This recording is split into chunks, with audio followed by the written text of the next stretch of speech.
dengan mencetak kader-kader melalui dunia pendidikan.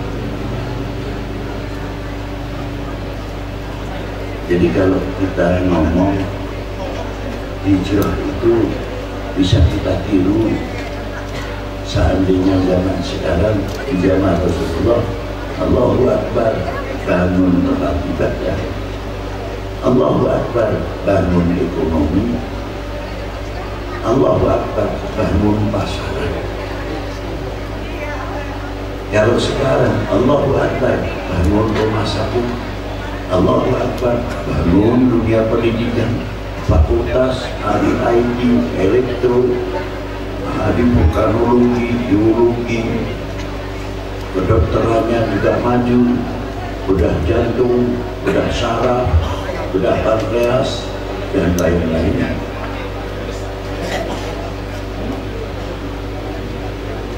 Dari situlah perkembangan ekonomi yang luar biasa. Yambu tadinya tidak terkenal, sebab hijrah Yambu sangat terkenal. Namanya pelabuhan alam, tidak seperti Jeddah. Kalau Jeddah dulu karangnya luar biasa, maka harus dibangun dari daratan dermaga ke tengah. Tapi kalau Yambu tidak, tangki-tangki yang besar-besar meratap di pelabuhan Yambu dan penghasil ikan yang terbaik. Itu pun dihidupkan oleh baginda Nabi SAW. Dengan keterbukaan ekonomi sampai Rasulullah melarang jangan membicarakan ekonomi di dalam masjid atau sarana ibadah, karena ini tempat suci, tempat yang disucikan. Mengapa demikian? Karena sifatnya ekonomi open.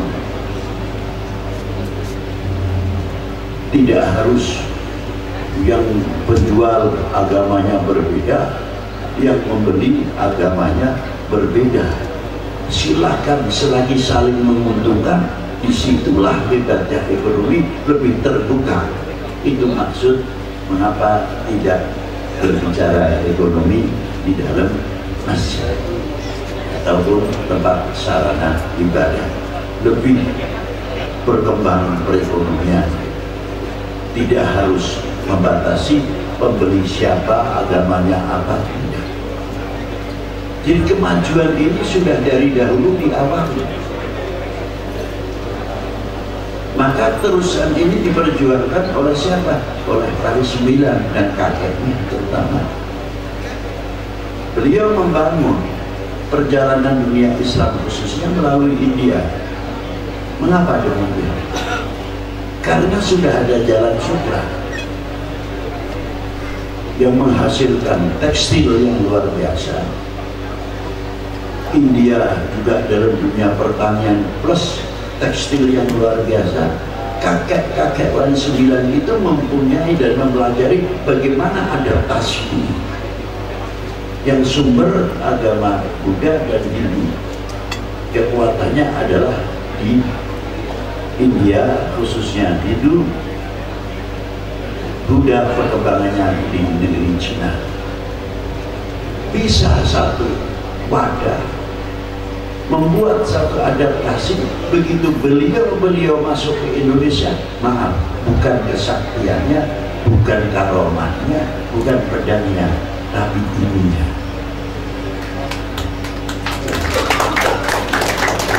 Artinya beliau itu orang ekonom, beliau itu orang petani, beliau itu orang ahli medis, beliau itu ahli sinsai, obat-obatan yang kenal luar biasa. Maka begitu masuk di zaman penjajahan ataupun di zaman Majapahit, bukan terus adu kesaktian berdialog, tidak. Betul-betul membawa misi inilah rahmatan lil alamin, membangun sarana ekonomi, cepat mengenal di antara satu sama yang lain dengan melalui jalur ekonomi. Pemerintah setempat maupun Pajajaran dan Brawijaya dan kerajaan yang lain merasa diuntungkan oleh saudagar-saudagar itu Karena apa? Income-nya banyak masuk ke negeri-negeri tersebut. Itu hebatnya para pendahulu. Sehingga berkembang.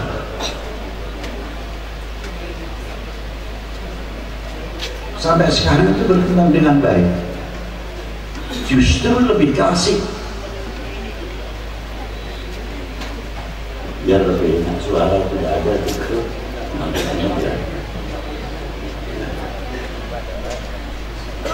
Apa di antara hebatnya? Ini kritik tapi pedes. Tinggal mau terima atau tidak. Ibarat. Dan sering saya ceritakan dari mulai Malik Ibrahim, beliau ini pernah diangkat oleh Brawijaya menjadi menteri pertanian ekonomi, sedangkan Ibrahim Asmorqodi ayah Sunan Ampel adalah menteri keuangan. Yang ngangkat beda agama, yang diangkat beda agama, tapi kok bisa menyatu, luar biasa. Ekonomi.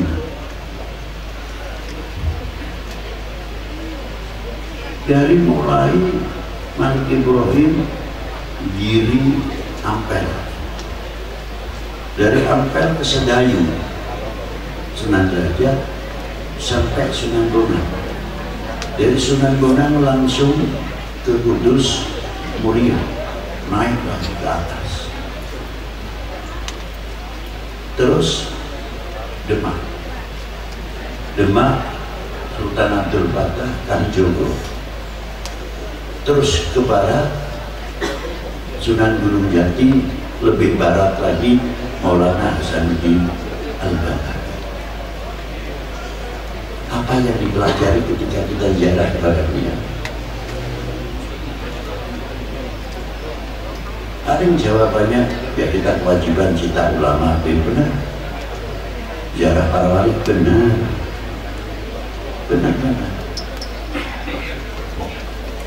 Kita ingin mendapatkan barokah yang diberi oleh Allah kepada beliau. Semoga kita kecapai tanah. Benar. Tapi ada satu ketunggalan. Mestinya kalau itu dibaca, khususnya kita ini akan malu. Tidak percaya? Sabut kita. Itu karomah yang nyata sudah. Daripada cari karomah yang sulit, ini yang nyata saja. Dulu orang di ziarah Maulana Hasanuddin Banten, sekarang sudah bagaimana? Dari mulai kuliner dan lain-lainnya,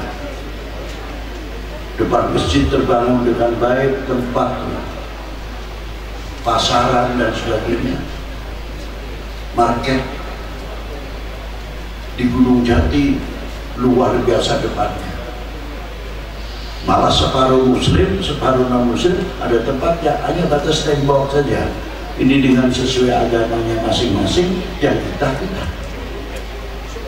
Terus sampai ke Jawa Timur, kok cari kuburan wali yang tidak ada pedagang, hampir tidak ada.